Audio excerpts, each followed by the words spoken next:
In the last 15 years, I have been exploring the outer part of the solar system, looking for the largest bodies out there. And we found all these objects in the Kuiper Belt. A couple years ago, Mike came to my office and said, "Have you seen this weirdness of the outer solar system?" I showed him some of these alignments that some of the other astronomers had found, and he said, "Well, why don't you look at it this way and this way?"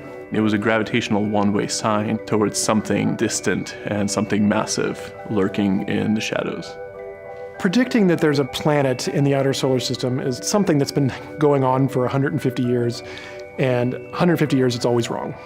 You often run the risk of being called crazy. We spent 6 months trying to disprove ourselves.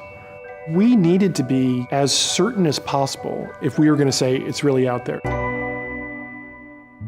Konstantin and I met when he applied for graduate school. I really did not expect to get in. My grades were not stellar because I was always trying to do homework either backstage or in a van. He had worked with an astronomer at UC Santa Cruz who I greatly respect. I was like, this guy sounds like he's brilliant. I want this guy to work with me.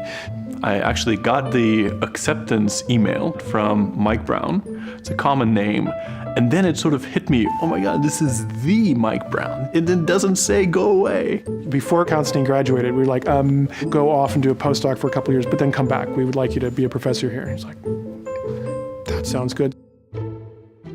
Caltech is rather small. That's the key element that allowed us to make this discovery. So I think at other schools, because we do sort of different things, I'm a theorist and he's an observer, our scientific existence would be somewhat segmented out. At Caltech, we're thrown together into the same pot. Our relationship is very complementary. He just has this insight into the way things work that is, as far as I can tell, his insight is always right.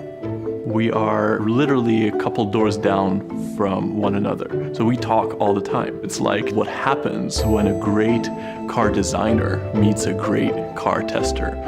There's a little beam of sunlight that comes from his door if it's open. So I looked like, is the sunlight? Yep, little beam of sunlight, so I walk down.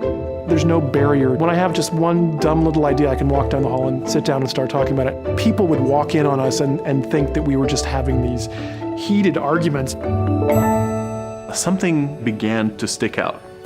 The model kept producing orbits that are perpendicular to the plane of the solar system. We thought there could be no such orbits.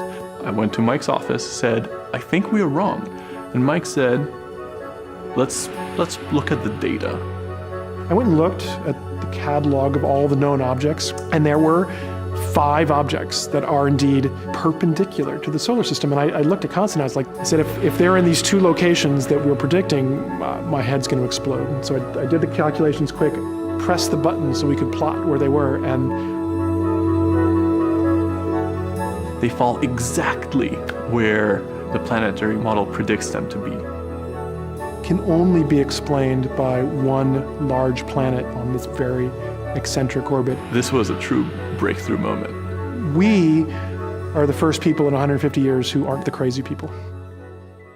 It was a huge story, coverage all around the world, front page of most newspapers. This discovery captivated the public's imagination. The hunt for Planet 9 is on. I think one of the key elements of the human experience is to explore. Caltech remains one of the pure institutions where we do things, high-risk things, because they're audacious and they're interesting.